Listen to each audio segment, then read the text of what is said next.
Hello friends, a very good morning to all of you. स्वागत है आप सभी का अपने YouTube channel OD study point में।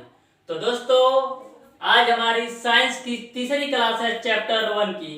तो दोस्तों, क्लास स्टार्ट करने से पहले सबसे पहले वीडियो को शेयर कर दीजिए अपने दोस्तों के पास, और अभी तक हमारे चैनल ओडी स्टडी पॉइंट को सब्सक्राइब नहीं किए हैं तो तुरंत सब्सक्राइब कर ले। बेल आइकन दबाना बिल्कुल मत भूलिएगा, जिससे हमारी डेली बेसिस पे आने वाली वीडियो मिलती रहे आपको सबसे पहले। तो दोस्तों, स्टार्ट करते हैं आज की क्लास। मेरा नेक्स्ट टॉपिक है दोस्तों आयतन और घनत्व। आयतन और घनत्व यानी कि volume and density. Volume and density. Okay, तो सबसे पहले दोस्तों हम लोग समझते हैं कि आयतन होता क्या है। कोई भी वस्तु दोस्तों जितना स्थान घेरती है उसे उस वस्तु का आयतन कहते हैं।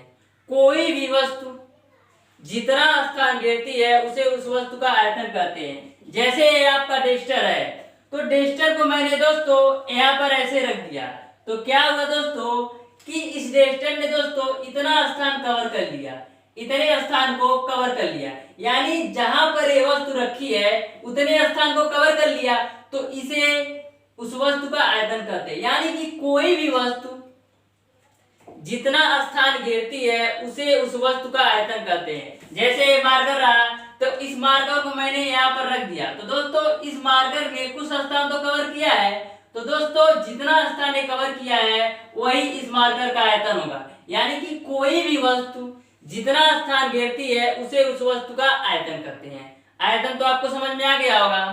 अब आयतन का जो अंतरराष्ट्रीय मात्रक होता है, आयतन का जो अंतरराष्ट्रीय मात्रक होता है, अंतरराष्ट्रीय मात्रक जो होता है आपका वह होता है मीटर क्यूब। मीटर क्यूब या घन मीटर। आयतन का जो अंतरराष्ट्रीय मात्रक होता है मीटर क्यूब, या इसको घन मीटर पढ़ सकते हैं। तो मीटर क्यूब या घन मीटर कैसे आता है? जैसे आपको पता है कि आयतन बराबर क्या होता है, लंबाई गुणे चौड़ाई गुणे ऊंचाई। अगर तीनों मीटर में है तो आपका मात्रक क्या हो जाएगा, मीटर क्यूब। तो इस तरीके से आपके आयतन का अंतरराष्ट्रीय मात्रक मीटर क्यूब होता है, क्योंकि आयतन बराबर होता है लंबाई गुणे चौड़ाई गुणे ऊंचाई। अब आयतन की छोटी मात्रक, अगर आयतन की छोटी मात्रक की बात करें, आयतन का छोटा मात्रक या छोटी मात्रक की बात करें तो इसका होता है सेंटीमीटर क्यूब। यानी कि सारे डायमेंशन, सारी भुजा सेंटीमीटर में होंगी तो उसका मात्रक सेंटीमीटर क्यूब होगा। यानी आयतन का अंतरराष्ट्रीय मात्रक आपका मीटर क्यूब हो गया या घन मीटर, और आयतन का जो छोटा मात्रक होता है वह होता है आपका सेंटीमीटर क्यूब। और याद रखिएगा दोस्तों, आपका होता है 1 लीटर में 1000 ml। 1 लीटर में 1000 ml होता है। तो एक आयतन मापने की सबसे जो आसान तरीका है, आयतन को किसी भी वस्तु के आयतन को मापने का सबसे आसान तरीका क्या यूज करते हैं हम, लीटर का। जैसे कि मान लीजिए कोई ये आपका बाल्टी है, ओके, तो इस बाल्टी को अगर आयतन को मापना है तो आप सेंटीमीटर का यूज नहीं करेंगे ना, कि 1 सेंटीमीटर 2 सेंटीमीटर। ये तो आपको मापने के लिए माप लेंगे इसकी हाइट को, लेकिन वो आपको थोड़ा टफ पड़ेगा, थोड़ा कठिन। लेकिन दोस्तों अगर आप इसको लीटर से मापते हैं तो आपको आसान पड़ता है, 1 लीटर 2 लीटर या 5 लीटर। तो दोस्तों सबसे साधारण तरीका है आयतन को मापने का लीटर। क्या है? लीटर है। सबसे आसान तरीका आयतन को मापने का क्या है, लीटर है। ओके, अब आगे हम लोग देखते हैं घनत्व के बारे में। ये तो मैंने बताया आयतन के बारे में। अब आगे देखते हैं दोस्तों घनत्व।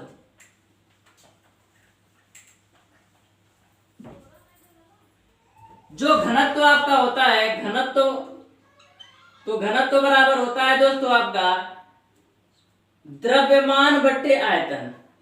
द्रव्यमान बट्टे आयतन, ये आपका होता है घनत्व बराबर द्रव्यमान बट्टे आयतन। यदि आयतन को समझिएगा, यदि हम आयतन को 1 मीटर क्यूब लें, 1 मीटर क्यूब लेने का सेंस है कि जो तीनों डायमेंशन है, जो तीनों भुजाएं हैं, यानी लंबाई का भी मान 1 लेना पड़ेगा, चौड़ाई का भी मान 1 और ऊंचाई का मान, यानी तीनों का मान आप अगर 1-1 मीटर रखते हैं, ऊंचाई का मान भी 1 मीटर। यदि आयतन आपका 1 मीटर क्यूब हो, आयतन 1 मीटर क्यूब कब होगा? जब लंबाई का भी मान 1 मीटर होगा, चौड़ाई का भी मान 1 मीटर होगा और ऊंचाई का मान, तो तीनों का गुणा करेंगे एक ही आएगा। अब मीटर गुणे मीटर गुणे मीटर, मीटर क्यूब, यानी कि यदि आयतन को हम 1 मीटर क्यूब लें तो हमारा घनत्व क्या हो जाएगा? घनत्व बराबर हमारा हो जाएगा द्रव्यमान। तो यहाँ से दोस्तों आपके घनत्व की डिफिनीशन निकल के आती है कि एकांक आयतन के, किसी वस्तु के एकांक आयतन के द्रव्यमान को घनत्व कहते हैं। ओके, किसी भी वस्तु के एकांक आयतन के द्रव्यमान को घनत्व कहते हैं। यानी कि कोई भी वस्तु है, यदि उसका आयतन 1 मीटर क्यूब है तो जितना उसका द्रव्यमान होगा वही उसका घनत्व होगा। ओके, अब हम बात करते हैं घनत्व के मात्रक के बारे में कि घनत्व का मात्रक क्या होता है। यदि दोस्तों आप द्रव्यमान को किग्रा में मापते हैं, किसको? द्रव्यमान को आप किग्रा में मापते हैं और आयतन को मीटर क्यूब में, तो आपका क्या हो गया मात्रक? किग्रा प्रति मीटर क्यूब। घनत्व का मात्रक क्या हो गया? किग्रा प्रति मीटर क्यूब।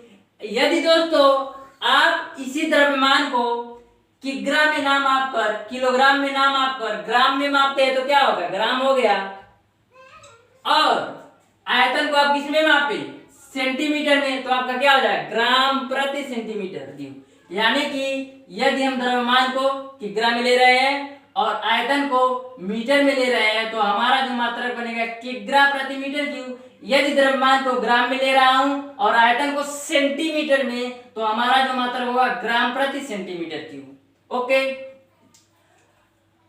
अब तो आप लोगों का द्रव्य की भौतिक अवस्थाएं यानी फिजिकल स्टेट्स ऑफ मैटर। तो दोस्तों द्रव्य की भौतिक अवस्थाएं 3 प्रकार की होती है। पहला ठोस होता है, दूसरा द्रव होता है और तीसरा गैस। यानी द्रव की भौतिक अवस्थाएं को 3 भागों में बांटा गया है, ठोस, द्रव और गैस। तो सबसे पहले दोस्तों समझते हैं हम लोग ठोस को यानी कि सॉलिड को। ठोस यानी सॉलिड। तो दोस्तों ठोस क्या होता है? द्रव्य की वह अवस्था, द्रव्य की वह अवस्था जिसका आयतन व आकार दोनों निश्चित होता है उसको हम बोलते हैं ठोस। द्रव्य की वह अवस्था जिसमें उसका आयतन और आकार दोनों निश्चित होता है उसको हम बोलते हैं ठोस। जैसे एग्जाम्पल के रूप में लकड़ी ले लीजिए, लोहा ले लीजिए,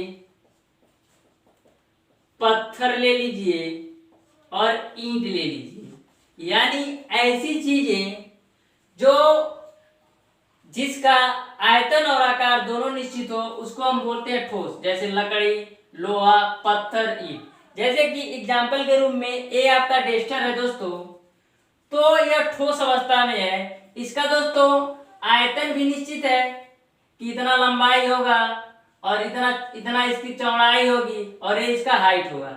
यानी कि अगर इस डेस्टर के बारे में हम बात करें तो इसकी लंबाई भी फिक्स है और चौड़ाई भी फिक्स है और ऊंचाई भी फिक्स है। यानी इसका आयतन फिक्स है और आकार भी फिक्स है कि यह एक रेक्टेंगल के टाइप का है। तो दोस्तों इस प्रकार से द्रव की वह अवस्था जिसमें उसका आयतन और आकार दोनों निश्चित होता है उसको हम बोलते हैं ठोस। अब दोस्तों दूसरा आपका है द्रव यानी लिक्विड। तो दोस्तों द्रव की वह अवस्था जिसमें उसका आयतन तो निश्चित होता है लेकिन आकार जिस पात्र में उस द्रव को रखा जाता है उस पात्र के आकार को कवर कर लेता है, उस पात्र के आकार जैसा हो जाता है तो उसको हम बोलते हैं द्रव। क्या बोला जा रहा है कि द्रव्य की वह अवस्था जिसमें उसका आयतन तो निश्चित है लेकिन जो द्रव का आकार उस पात्र जैसा हो जाता है जिस पात्र में उसको रखा जाता है। जैसे कि मान लीजिए दोस्तों आपका ये बाटल है, इस बाटल में दोस्तों आधा लीटर मान लीजिए पानी आता है, यानी आयतन निश्चित है कि इस बाटल में आधा लीटर पानी आता है, लेकिन आकार निश्चित इसलिए नहीं दोस्तों क्योंकि अगर इसी पानी को दोस्तों हम किसी बाल्टी या किसी जग में रख देते हैं तो वह जग के आकार को कवर कर लेता है। तो इस वजह से दोस्तों जो द्रव आपका होता है उसका आयतन निश्चित होता है। आयतन निश्चित होने का सेंस ये है कि कितना लीटर है उसमें, जैसे आधा लीटर है कि 2 लीटर है कि 3 लीटर, यानी आयतन निश्चित है कि कितनी क्वांटिटी लिया गया है, कि आधा लीटर लिया गया है द्रव को, कि 1 लीटर की 2 लीटर, लेकिन उसका आकार निश्चित नहीं है। आकार निश्चित इसलिए नहीं है दोस्तों क्योंकि अगर उसी द्रव को हम एक बर्तन से दूसरे बर्तन में डालते हैं तो उसके आकार को कवर कर लेता है। जैसे आपका थर्मस था, तो थर्मस में दोस्तों आधा लीटर पानी आता है, ओके, तो इसका आयतन निश्चित है कि आधा लीटर पानी है, लेकिन आकार निश्चित इसलिए नहीं है क्योंकि अगर इसी द्रव को हम किसी दूसरे पात्र जैसे बाल्टी हुआ, जग हुआ या किसी अन्य पात्र में डालते हैं तो उस पात्र के आकार को कवर कर लेता है, इसलिए इसका आकार निश्चित नहीं होता है, केवल आयतन निश्चित होता है। जैसे आपका जल हो गया, ग्लिसरीन हो गया, उसके बाद से तेल हो गया। एग्जाम्पल के रूप में आपका जैसे जल हो गया, तेल हो गया, ग्लिसरीन हो गया, ओके। अब दोस्तों द्रव्य की दोस्तों तीसरी अवस्था है आपका गैस। तो दोस्तों द्रव्य की वह अवस्था जिसमें ना तो उसका आयतन निश्चित होता है ना तो उसका आकार, उस आयतन को कवर कर लेता है जिस पात्र में वह रखा जाता है, तो उसको हम बोलते हैं गैस। यानी जो द्रव्य की तीसरी अवस्था गैस है, ना तो इसका आयतन निश्चित है ना तो इसका आकार, क्योंकि दोस्तों गैस को जिस पात्र में रखते हैं उस पात्र के आकार को कवर कर लेता है, इसलिए ना तो गैस का आयतन निश्चित होता है ना तो आकार। गैस की बात करें जैसे आपका हाइड्रोजन हो गया, नाइट्रोजन हो गया, ऑक्सीजन हो गया। तो दोस्तों जो गैस आपका होता है इसका ना तो आयतन निश्चित होता है ना तो आकार, उस पात्र के आकार को कवर कर लेता है जिस पात्र में यह रखा जाता है, ओके। तो ये रहे आपके द्रव की भौतिक अवस्था है। अब दोस्तों आगे, और दोस्तों एक बात और याद रखिएगा, एक ही द्रव्य विभिन्न दशाओं में विभिन्न अवस्थाओं में पाया जाता है। क्या बोला जा रहा है, जो एक ही द्रव्य आपका होता है विभिन्न दशाओं में विभिन्न अवस्थाओं में पाया जाता है।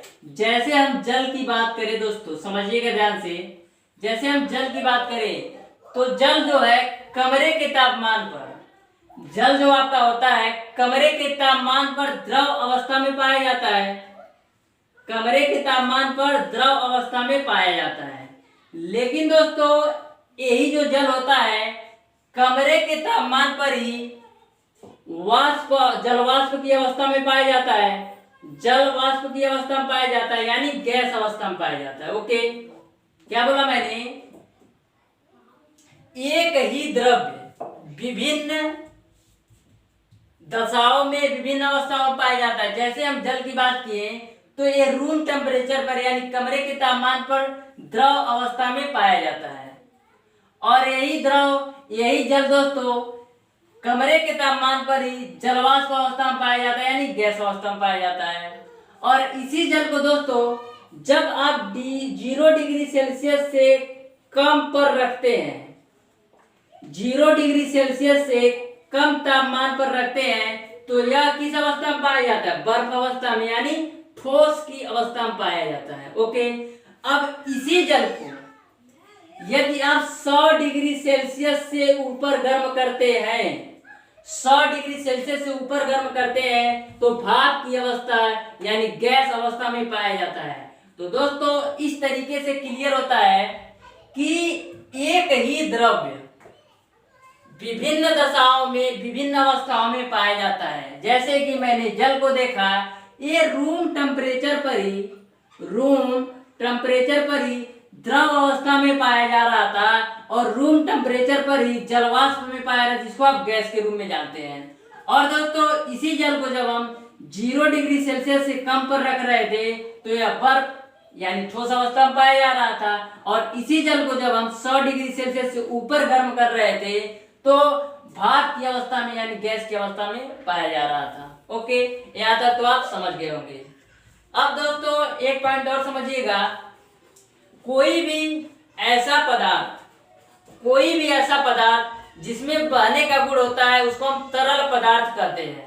कोई भी ऐसा पदार्थ दोस्तों जिसमें बहने का गुण होता है उसको हम तरल पदार्थ कहते हैं। जैसे आपका पानी हो गया, तेल हो गया, ग्लिसरीन हो गया और सारी चीजें, यानी कि उसमें बहने का गुण हो तो उसको हम बोलते हैं तरल पदार्थ। तो दोस्तों आज की क्लास को यहीं तक रखते हैं। आशा करते हैं दोस्तों आपको सारी चीजें बिल्कुल क्लियर हो गई होंगी। इस वीडियो के रिगार्डिंग दोस्तों कोई भी क्वेरी या कोई भी क्वेश्चन या कोई भी प्रॉब्लम हो, किसी भी सब्जेक्ट से ही हो, तो दोस्तों कमेंट बॉक्स में कमेंट करके जरूर बताइएगा। रही बात नोट्स की दोस्तों कि नोट्स कैसे बनाएं, तो हमारा व्हाट्सएप नंबर और टेलीग्राम ऑफिशियल टेलीग्राम चैनल का लिंक दोस्तों डिस्क्रिप्शन में दे दिया जाएगा। आप उसमें दोस्तों केवल व्हाट्सएप ग्रुप में हमारे जुड़ जाइए या हमारे व्हाट्सएप नंबर पर चैट कर दीजिए। केवल ओडी स्टडी पॉइंट आपको लिखना है, तो उस पर हम आपको प्रॉपर नोट्स प्रोवाइड कर देंगे। तो दोस्तों वीडियो को यहीं तक एंड करते हैं। अगर वीडियो आपको अच्छा लगा हो तो ज्यादा से ज्यादा लाइक, शेयर और सब्सक्राइब जरूर कीजिएगा। बेल आइकन दबाना बिल्कुल मत भूलिएगा, जिससे हमारी लेटेस्ट आने वाली वीडियो आपको मिलती रहे। धन्यवाद।